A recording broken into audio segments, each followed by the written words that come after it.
Welcome to Insights at the Edge, produced by Sounds True. My name's Tami Simon. I'm the founder of Sounds True, and I'd love to take a moment to introduce you to the new Sounds True Foundation. The Sounds True Foundation is dedicated to creating a wiser and kinder world by making transformational education widely available. We want everyone to have access to transformational tools such as mindfulness, emotional awareness, and self-compassion, regardless of financial, social, or physical challenges. The Sounds True Foundation is a nonprofit dedicated to providing these transformational tools to communities in need, including at-risk youth, prisoners, veterans, and those in developing countries.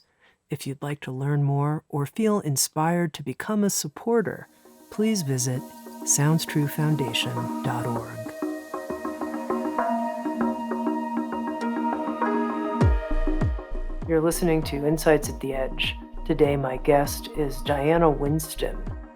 Diana is the director of Mindfulness Education at UCLA's Mindful Awareness Research Center.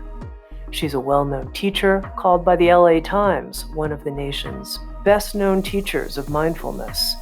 She developed the evidence-based Mindful Awareness Practices curriculum called MAPS, and the Training in Mindfulness Facilitation, which trains mindfulness teachers worldwide. With Sounds True, Diana Winston has written the book, The Little Book of Being, Practices and Guidance for Uncovering Your Natural Awareness. And also, she's created a new audio teaching series. It's called Glimpses of Being, a training course in expanding mindful awareness. In our conversation, Diana introduces us. As she says, this is a very experiential podcast. She introduces us to what she calls the spectrum of awareness, moving from being very narrow in our awareness to totally, absolutely expansive, open, infinite. Come take this ride with me.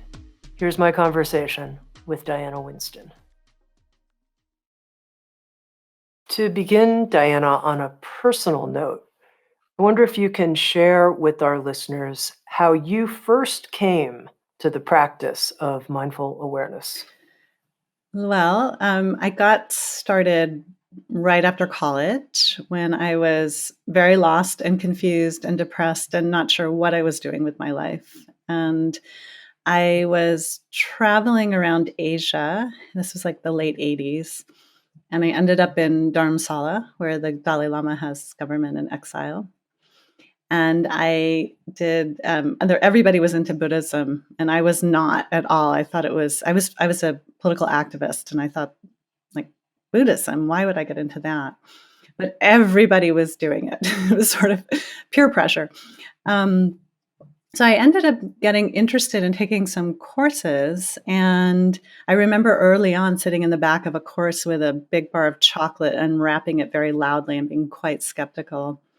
But at some point, I decided to try a meditation retreat, and this actually wasn't mindfulness. This was more in the Tibetan style, and they talked about what they call the worldly winds, or the truths about the world. Like there's praise and blame and gain and loss and pleasure and pain and fame and disrepute, right? These pairs of opposites. And when I heard them talk about it, it was suddenly this light bulb went off in my head. And I thought, oh my goodness, this explains my life. Because what they were saying was that we go searching madly for the good stuff, the pleasure and the gain and the praise, and we go running away from the hard stuff. And that our life is like this roller coaster. And I could feel that part of me, the one that had achieved so much up until that point, who had done well to get into a good college, all of these, it all sort of fell away. And I went, oh, this explains my life. Now what? At which point, the teacher said something to the effect of, but there is a solution, and that is having a mind of peace, finding a mind of equanimity, of balance that you can have no matter what's happening in life. And that's what grabbed me. And I just thought, I want that. I want that. And from there, I dove into, I did a deep dive into meditative practices, and within a few months found mindfulness in the monasteries of Thailand and began to practice in the US and in Asia for quite some time over that first decade of practice. And at this point, you've done a lot of different kinds of meditation. And in your new audio training course with Sounds True, Glimpses of Being, you put it all together. You introduce mindful awareness, a training course, and expanding mindful awareness in an interesting way. And I wonder if you can share your map, if you will, when it comes to teaching meditation. So, yeah, as you're saying, I have studied many different practices. Mostly in the realm of awareness practices, because there's so many different types of meditation. And the analogy I like to use is that meditation is like a big giant category, like sports is a giant category, and there's hundreds and hundreds of types of sports and categories of sports. And the same with meditation, there's many different types of meditations. So there's people who do, healing meditations, or people do transcendental meditation that concentrates the mind, for instance. This is a category, a map for awareness-based meditations. And those are the ones that have been my main study over these years. So the map I call the spectrum of awareness. It's this idea of that our sense of our ability to be aware can work in many different ways, from very narrow to very wide open. And we are constantly throughout the day moving between these types of awareness. So if you're driving, you do not want to have a totally focused in front of you awareness. You've got to have a fairly spacious peripheral awareness, or you might crash.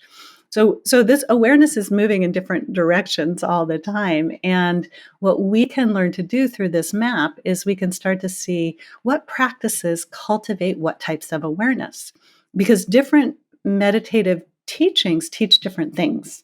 And it's really interesting when you start to say, like, okay, I studied with this teacher and I learned this type of meditation, and I studied with another teacher and learned another type, but they're both mindfulness, I think, but they're really different. How do they make sense? And that was kind of my idea behind creating this map. I think it's so useful because I think people get really confused, as you said. They learn one style of awareness-based meditation from one teacher, something different, and there's rampant confusion. And yet, I think you've created a map of the spectrum of awareness where people can say, "Oh, I can place this practice here, this practice there." So let's get a feel for it. I wonder if you can take us through the spectrum and maybe give us an experiential sense from the most narrow to the most expanded. Do you think can Yeah, we do that? absolutely. And I first want to just throw out a really simple analogy because it helps people to understand what I'm talking about here. The idea of a camera.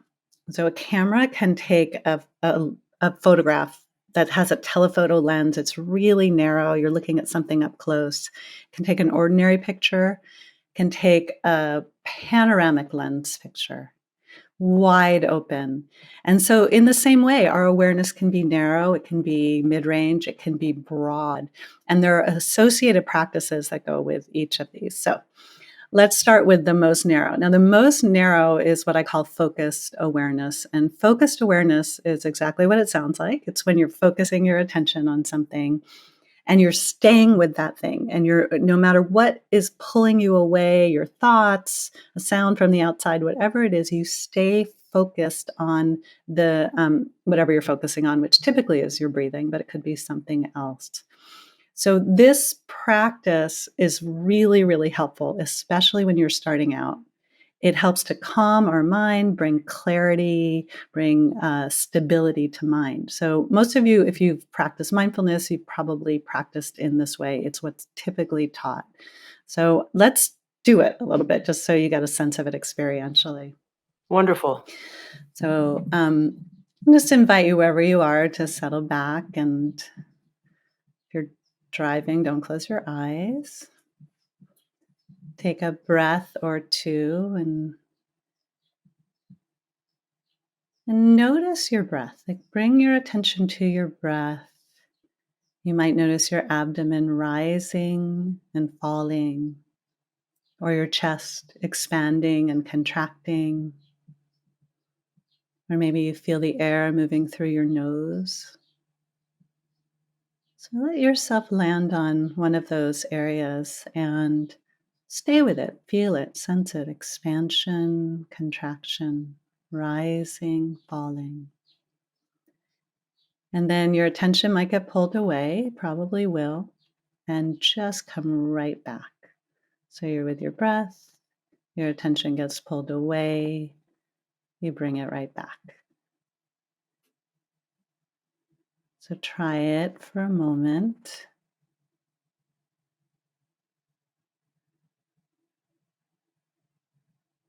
Focusing. Oh, you started thinking about something, no problem. Just come back to your breath. And we'll pause. So this, as I said, is probably something most of you who have done at least mindfulness meditation have practiced in this way. And I'm wondering, like Tami, you of course are very, very familiar with this, and when you did it, I'm sure. Well, tell me what happened for you.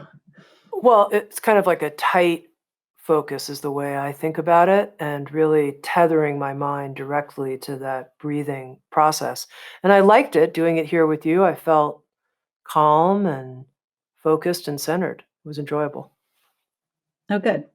Yeah, it is a tethering your mind. And so what I'm teaching in these different different ways of being aware of these different awareness practices, there are different uses for each of the practices. So if your mind is if you sit down to meditate, let's say you already have a practice, you sit down to meditate, your mind is all over the place thinking about a million things, just do this simple practice. It's so helpful. It's so worthwhile.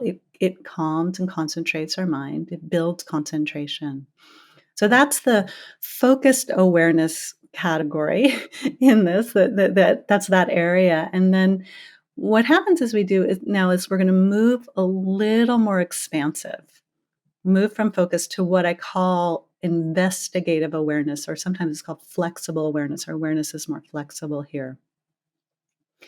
Flexible awareness or investigative awareness, let's just use that for now, is where we don't only stay on our breathing. We're not trying to tether ourselves so much. We still use that, but we also are noticing what else is happening in our experience. We're investigating. So maybe an emotion arises and we pay attention to it. So in the first one, if an emotion arises, we just let it be in the background.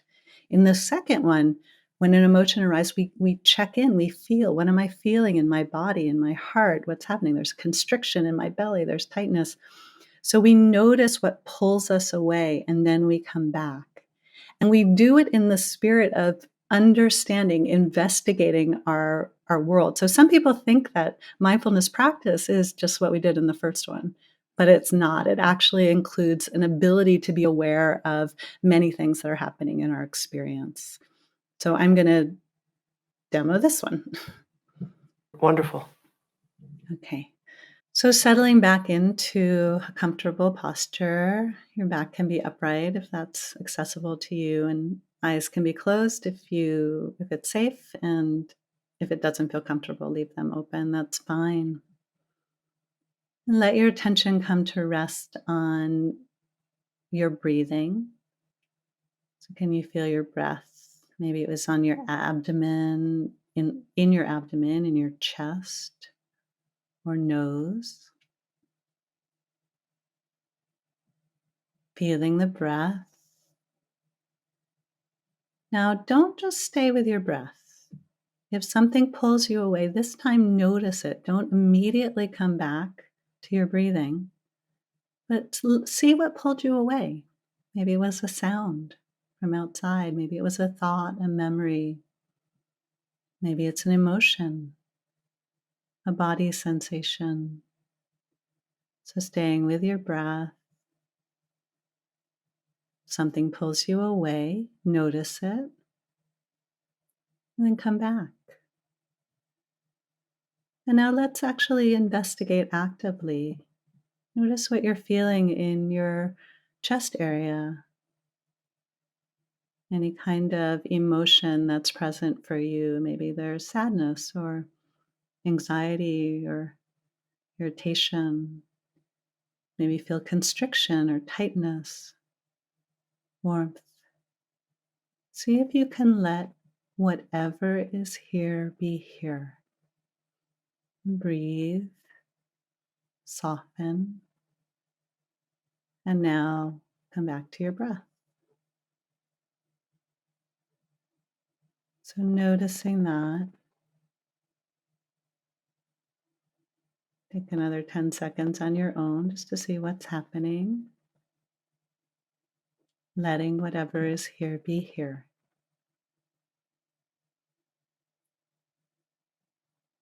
And then let's open our eyes. If they're closed, we'll end that.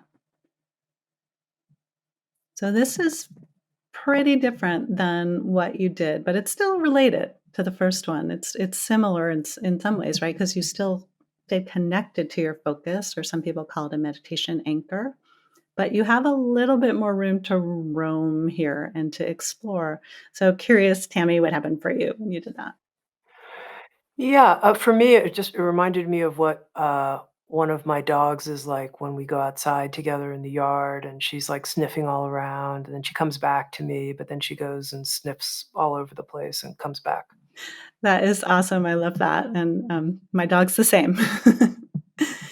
Yeah. So it gives you more permission to include your experience. And as we do this practice as you do this investigative awareness practice, it leads to insight. So this is really the territory of what we might think of as insight meditation, because we start to see the changing nature of things. We start to see that things don't really belong to us. They move through us. They come and go.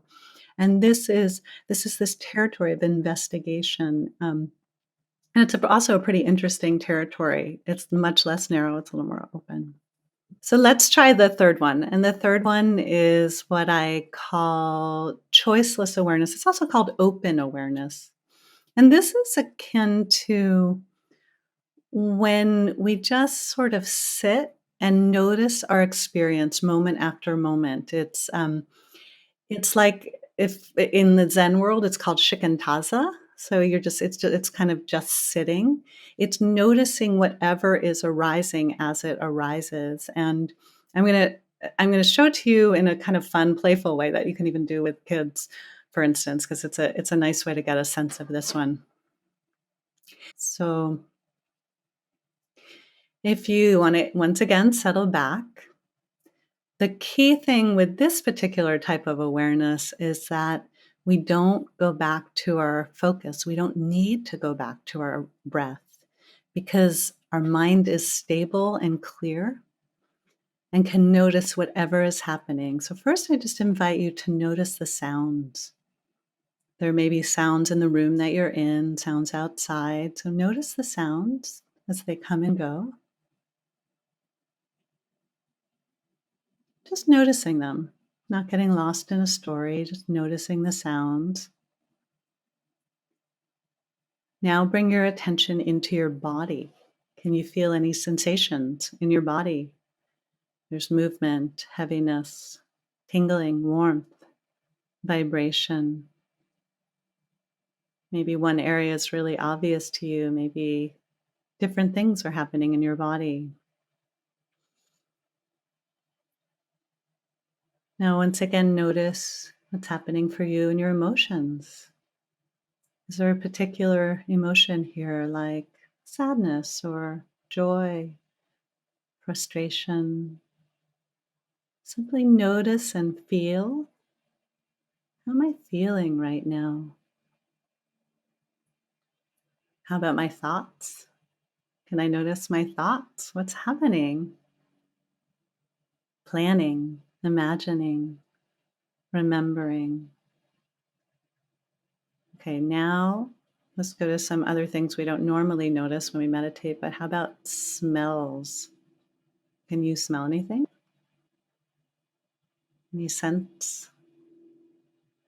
How about taste. Okay, so these are all the possible things we might. Oh, I forgot visual. Do you see anything behind your eyes or if your eyes are open?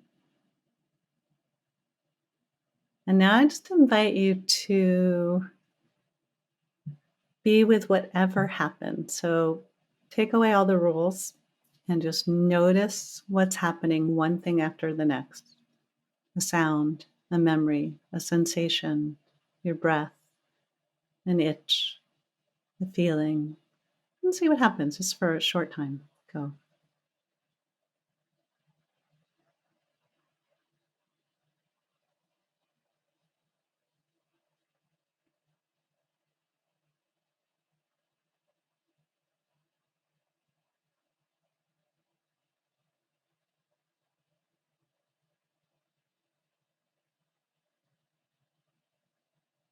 And feel your feet on the ground. Just feel that contact with the floor. And we'll end that brief meditation. Okay. What happened for you, Tami? For me, that felt wild, wild and open. Hmm. I didn't know where it was going to go. So it was, yeah, enjoyable, wild. I love that word.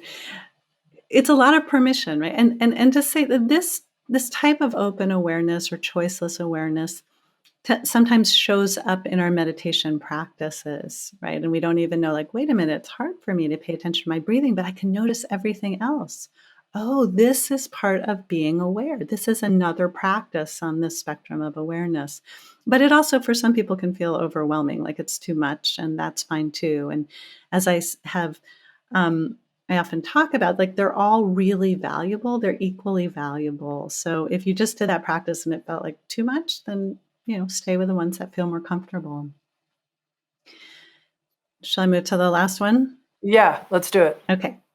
So the last one is what I call natural awareness. And natural awareness is the broadest. It's the most effortless. It's the most it's the awareness that comes when we start to realize that awareness is already present. It's a little bit of a mental shift. The rest of them we're kind of working at, but this one is a resting in awareness itself. So wherever you are, last time, I invite you to just settle back one more time. And you've just already done a fairly open awareness practice. So now you might notice there's many things happening. I invite you to relax, relax, and soften your body. And just be. Just be. No need to do anything. Connect to the awareness that's already present. Our minds can be open, spacious, luminous, like the sky or like the sun. So rest in this luminous quality. It's right here for you. Nothing to do. Soften your body and simply be. Just be. You can do it.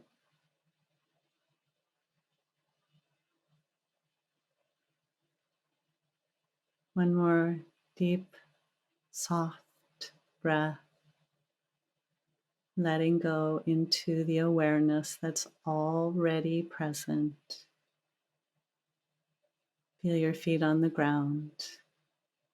And then when you're ready, open your eyes and the meditation. Okay, last one, very different than the first or the other two. What did you notice? Well, that's where I felt the deep peace feeling, using that phrase Mm. that you introduced before. And then I also felt, I think, just some of the tiredness in me that it Mm. seemed like it was deep peace slash tiredness. It was just because I was um, relaxing and kind of melting. yeah, yeah. Well, in this territory of natural awareness, like anything goes, we can feel our depth of tiredness. We can feel strong emotions can arise. Anything can happen because it's this wide open space to allow ourselves to be exactly as we are, and to see that we don't have to work at it. It just is right here for us. Now, one of the things I want to ask you, Diana, for people that are used to working with some kind of meditation anchor, so Mhm. in focused awareness and in investigative awareness, we got to have an anchor. And they're like, oh, okay, I know how to do that. When you start losing your anchor, how can you help that person who's like, God, when there's no meditation anchor, I don't really know if I'm meditating or what's going on?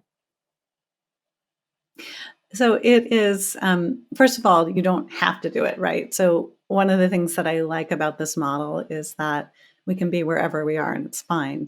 But if you want to try the more anchorless meditations, one thing you can do is if you notice yourself feeling overwhelmed, like, oh, I'm just floating out in space or something, then come back to your anchor. Come back to your meditation, whatever you were focusing on, like it could be your breath or feel your feet on the ground. So you allow a little bit of spaciousness that feels a bit overwhelming, come back to something that you're familiar with, stay with that for a bit, and then open up again. And then usually there's a shift that happens where people start to feel more comfortable doing the anchorless meditations. Like it becomes easier for them.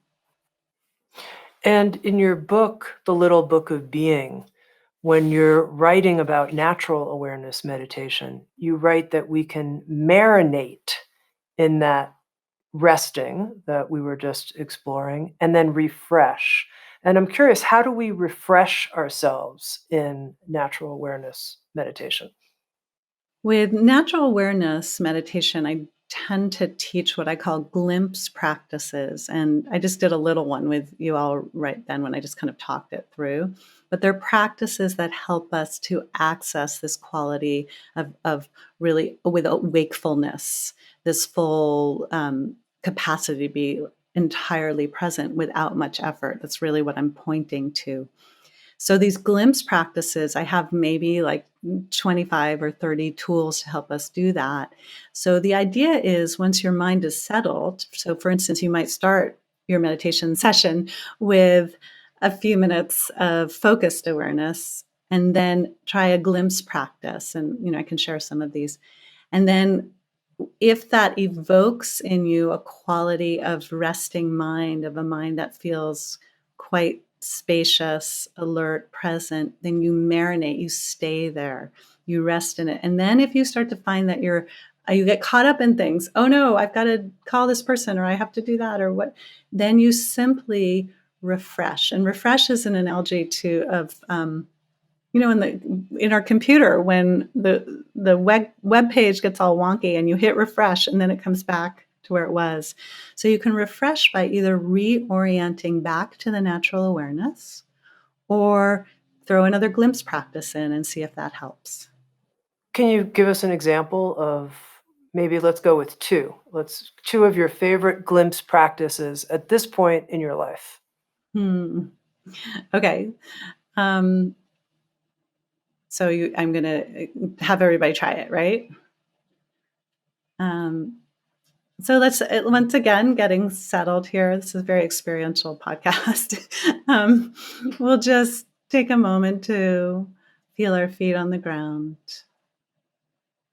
And first, I invite you to expand your sense of hearing. Open your sense of hearing as far as you can, wide open. What's the furthest sound you can hear? Let your body be soft as you do this. Now, feel your body. Can you notice your back body, the back of your body?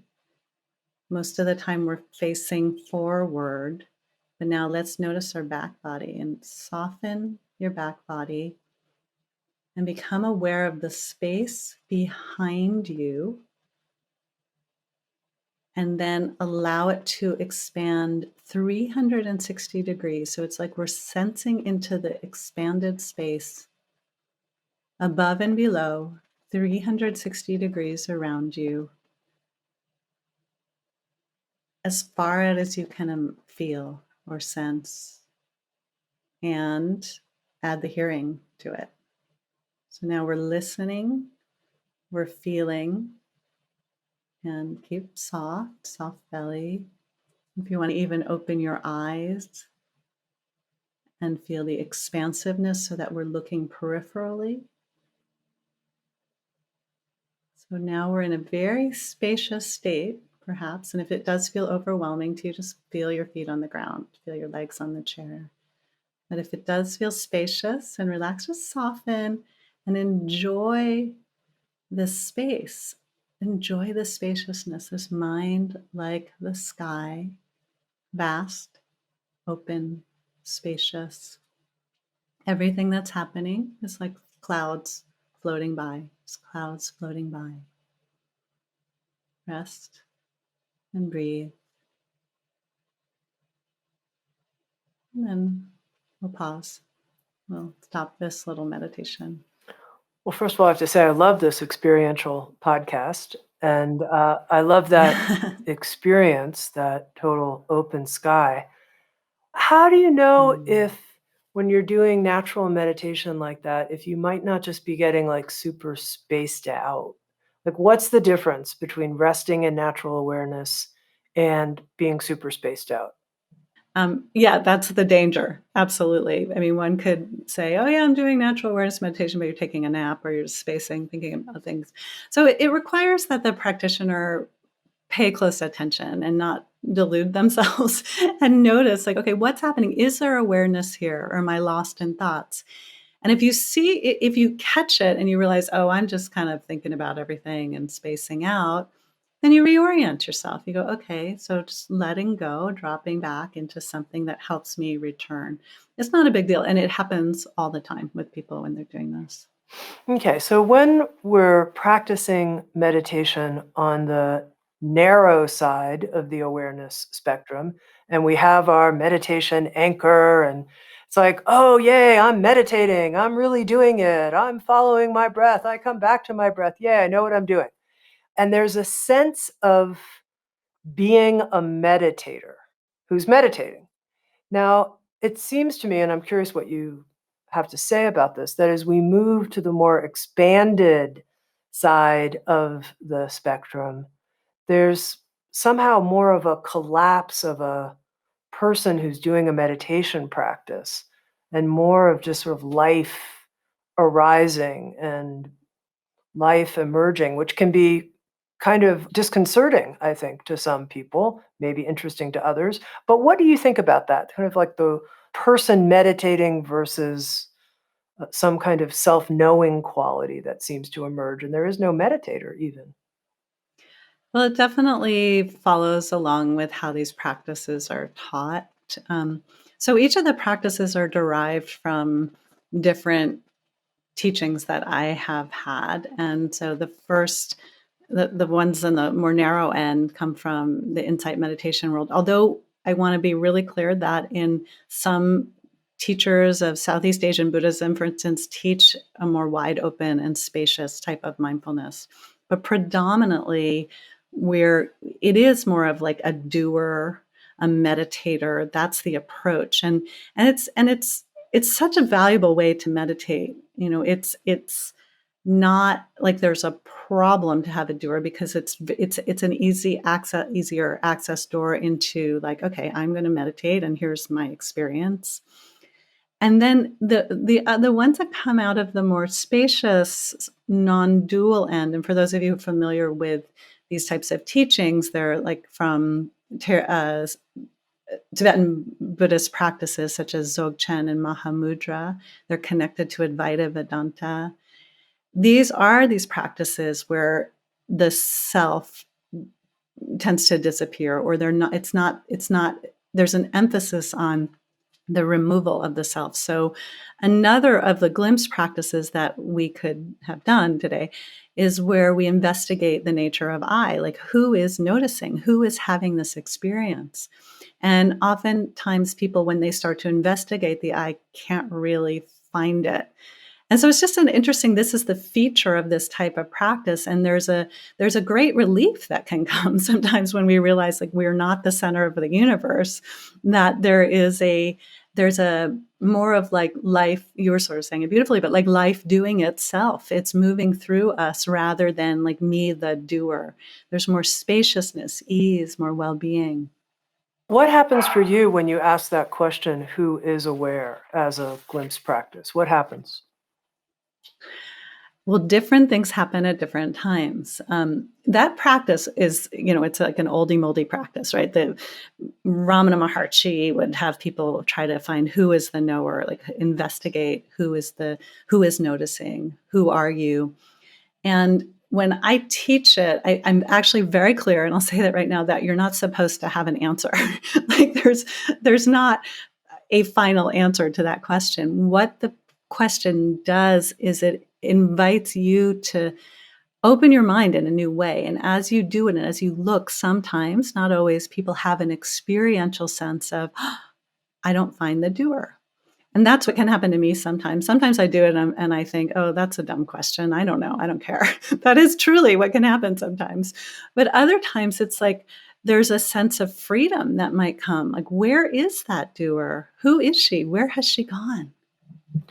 Now, one of the things that you write about in the little book of being is that it's actually possible for our default state, that state that our mind goes to when we're not doing anything purposeful, to be natural awareness. And I wanted to hear more about that because I think for most of us, our default state is something like rumination, repetitive thinking, worry, discursive thinking, or just, yeah, like problem solving, something like that. Like or going over my schedule. That's my default state, not this open state of natural awareness. So tell me about how natural awareness could become someone's default state. Well, it takes practice. So it's not like you'll pick it up tomorrow and by next week you'll have it together. But it's over time, it becomes more and more a sense of home, right? So when we practice right now, I agree with you totally. People's default, I often will say that people live on like anxiety street or, grieving lane or anger boulevard or something, right? And how can we move to a different address? And as we do these practices, it starts to become more what we default to. So I'll give you an example.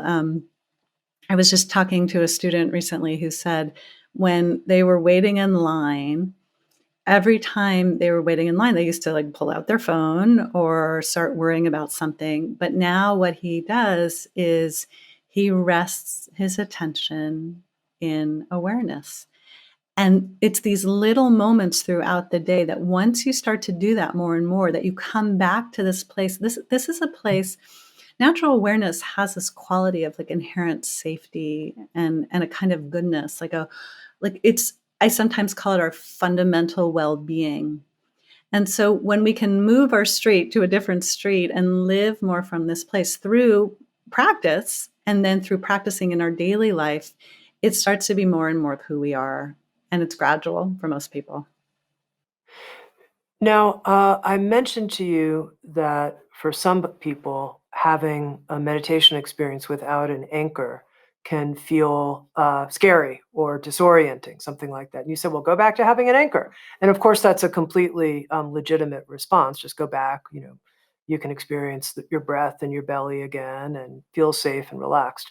What if somebody wanted to explore more the fear that they feel as they move into open awareness and then natural awareness? What would you suggest so they actually consciously start working with that fear that can come up with such openness?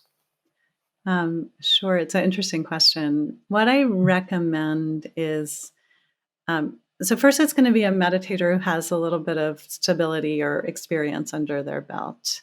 So they know how to work with difficult emotions, for instance, when they arise. Um, but let's say you're sitting in, you're practicing natural awareness, and fear comes up. So finding a part of your body that's kind of a resource, like a safe or secure place that you can go to even simultaneously. So while you're feeling so let's say you're resting in awareness, fear comes up. Just keep grounded in your feet on the ground or your butt on a chair or something that's like really solid that keeps you centered, and then allow the fear to come up with it and let the fear see if you can stay spacious enough to allow the fear to dissolve within it. And if that doesn't work and that feels too hard, switch over to investigative awareness. What am I feeling in my body? What am I noticing?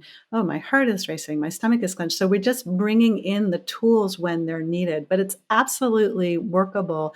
And oftentimes we'll find that strong emotions will come through us and they dissolve into the field of natural awareness and actually invigorates the field.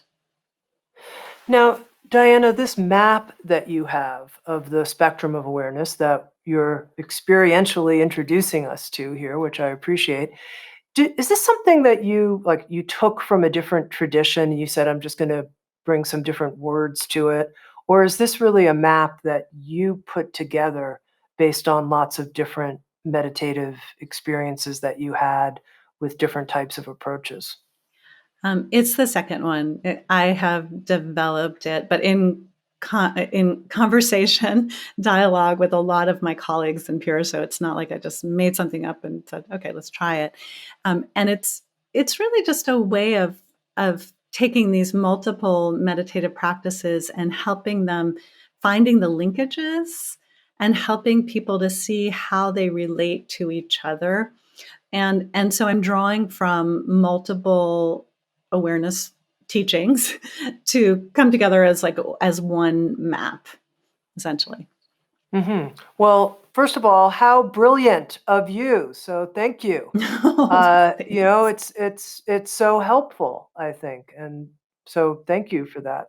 And then I'm curious, at the UCLA Mindful Awareness Research Center, how does your work there relate to this map in any way? Are you studying aspects of it? Yeah, so we're not researching it per se, although there are scientists who are doing research comparing the different types of awareness practices. There's studies looking at focused awareness versus open awareness and how that might impact depression, for instance. So there's some really interesting studies. What we're doing at my center is we have a basic class that teaches mindfulness, and it's a 6-week class. It's sort of like an MBSR program, a little bit shorter, mindfulness-based stress reduction, but we call it MAPS, mindful awareness practices. And we offer lots of classes teaching people mindfulness in a way that will help them incorporate it into daily life.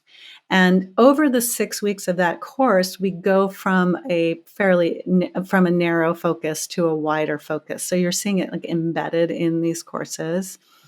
And after teaching on the narrow end for many years, a few years ago, I started teaching the more spacious, open practices. Because really, what I'm doing is I'm sort of secularizing something that has been taught primarily within like religious settings, really within like Tibetan Mahamudra or Dzogchen. I just want to be really clear, I'm not teaching Dzogchen. I'm not qualified to do that. What I'm doing is teaching my experience of it from and how it relates to all aspects of mindfulness. So in my in our classes now, we have classes on the spectrum of awareness. I actually have a training program teaching people how to teach it. There's a lot of ways in which people can explore this spectrum.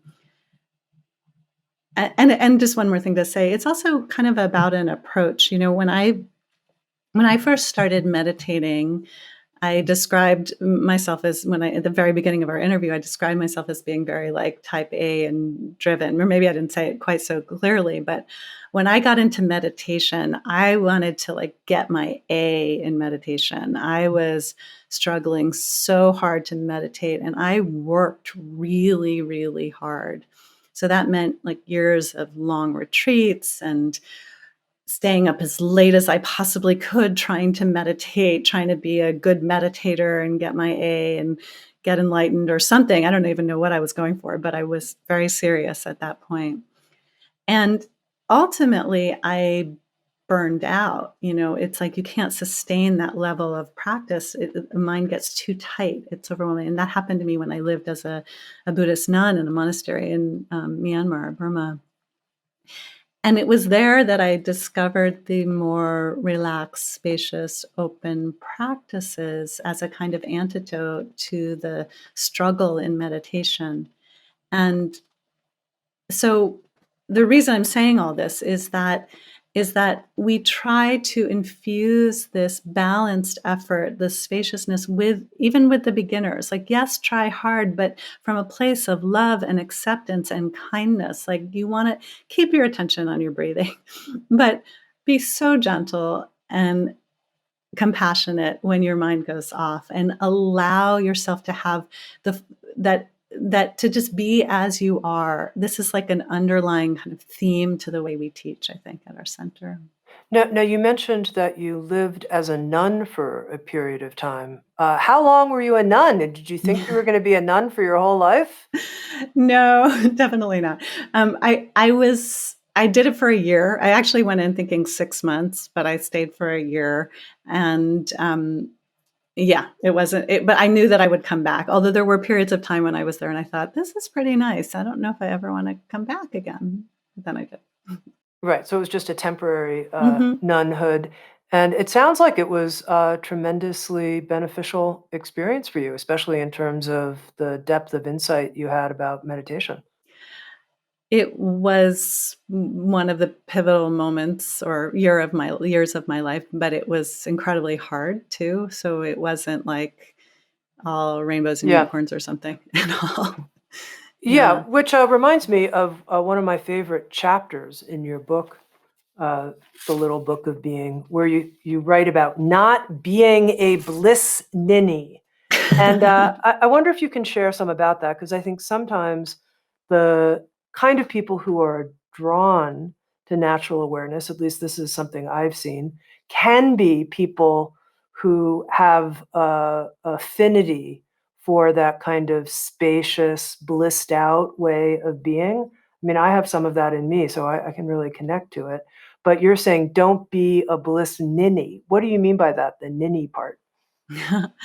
It's kind of an old school term. I think I learned it in the 70s or something. Of course, I was very young in the 70s. But anyways, um, the it's this idea, exactly what you're saying, that people who are attracted to these practices can kind of want to live from this place of like, oh, I'm resting in natural awareness all the time, and therefore it's all good, right? And it's a denial of the reality of the world with suffering, and a denial perhaps of relationships, and it can be, we can think of it as like a spiritual bypass, or and so the suggestion is like, don't be a dummy about this. Like, yes, like both are true. There are we can rest in our own nature. We can find this place of profound ease and well-being. And that doesn't mean there's not suffering out there and that the world is struggling and that there's so much work to do. So don't be a bliss ninny. These practices actually can really transform our relationship to the world, because we can find that depth of well-being, and then that actually empowers us to act. And it's kind of like, I see it's like an evolutionary imperative. Like, it is time to go out in the world and act to help solve the crises that are out here. And we can do it from a place of profound inner well-being. And it doesn't have to shake who we are at the core. Now, one of the things, Diane, I wanted to ask you about was there's a section where you write about thoughts and how we can relate to thoughts from a place of natural awareness. And you wrote, thoughts are present, but usually in the background. They often appear to be weightless or transparent. And I wanted to talk to you about this notion of thoughts being transparent. And I think that's because I've heard people use that word a lot, transparent. They're sort of like transparent to reality. And as I was reading that our thoughts appear to be weightless or transparent, I realized I didn't really know what that meant. Um, I guess for me, it means It's trying. So one of the things about writing about these states is some of these states of being are ineffable, right? So it's hard to write about. But I'm trying to describe an experience where there's a resting in awareness, and the predominant thing. So awareness, sometimes, just to say, another way of talking about natural awareness is awareness of awareness itself. Right. So I'm resting in the main thing I'm focusing on is the awareness. Like, I'm focusing on the sky rather than the clouds that are moving through the sky. The clouds are part of the sky. They're not separate, but my connection is to the sky itself. So when I have that, and like when we did that exercise where there's this wide open spaciousness, the thoughts for me start to like thin out. I don't know how to describe it anymore. Like almost like you could just see through thoughts. That's why I use the language of transparency. It's they just come and go. They're more like wispy clouds rather than big stormy clouds that take over, which is how thoughts tend to be most of the time. We're lost in thought. We're like enamored by our thoughts. We can't get out of our thoughts. We're overwhelmed by thoughts. Versus in the more natural awareness, and this happens in other ways of meditating as well, there's much more sense of thoughts coming and going and me not being so identified. That's helpful. Okay, I want to share two of my favorite glimpse practices that you introduced and have you comment on them a bit about how to practice it. So here's one. They're both questions we can ask ourselves. So here's a glimpse question. What is here in the wake of letting go? This one is so they're called they're questions that you drop into your meditation. And what one would do is get quiet in meditation and then drop this question in: what is here in the wake of letting go? And the what's this one is interesting because so much of these practices are about letting go. Like, okay, I'm clinging to something. I'm caught in my desire. I'm caught in my aversion. I'm wanting this. I'm needing that. I'm caught in my sense of me, whatever it is. I want the cookie. I want my children to be a certain way. I want my dog to stop doing this, right? We get caught. And so these practices through mindfulness, period, just don't even worry about natural awareness. Through mindfulness, we see that we're caught and we begin to let go. And then, I wanted to say an example quickly. I use this in the book, that it's like the way that they capture monkeys in Thailand is they hollow out a coconut and they tie it to a tree, and they just have a little hole in the coconut and they put a banana in there. And so the monkey's hand can go in and grab the banana, and it grabs the banana, but then it's caught, right? Because it can't get its hand out. And the solution, of course, is to drop the banana, to let go. And this is the solution. So if you do that, if you imagine doing that, the monkey does it and there's freedom. So this is like an essence of meditation practices in a way, or these types of practices. Now, what's here when you let go? Like when you stop wanting that banana or that cookie or your family to do something or your partner to do something, right? It's like there's this moment of peace. There's this moment of ease. There's this moment of relinquishment. And typically we step over it, we ignore it because we're too busy in life, or we're just relieved that we're no longer feeling bad. But this is an invitation to rest in what's here in those moments of letting go. Beautiful. Okay, another glimpse question that I really like, and then I am going to have to ask you a follow-up question, but first let's just drop the question into the conversation. What would be here if nothing were wrong? Yeah. So this one I can't explain. This one is entirely experiential. This is where people get to see that it really asks that question themselves. And what do they find if nothing were wrong? And it's so yeah, it's more experiential. There's not a good statement about it. I think the paradoxical question that comes up for me, and it comes up when I start thinking about it. Like, so this is the type of, I love this glimpse question. What would be here if nothing were wrong? when I ask that question, I'm just like, oh, thank goodness. I'm going to have 60 seconds right now where there's nothing wrong. This is a miracle 60 seconds for me. It's just so fabulous.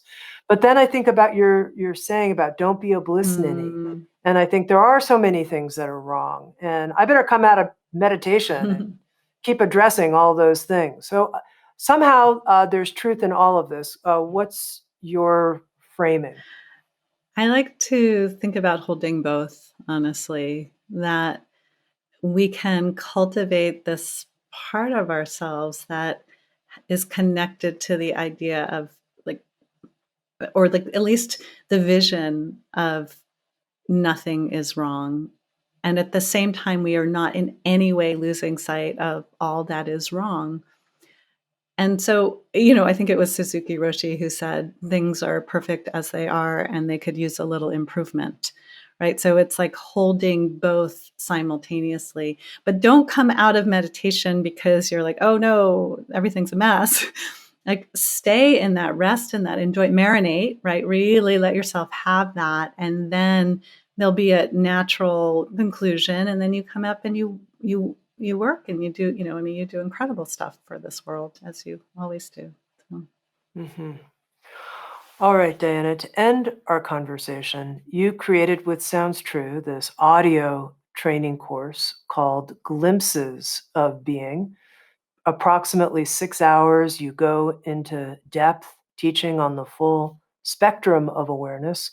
What do you hope people will get out of this series if they move into it and really engage in the meditative practices, glimpses of being?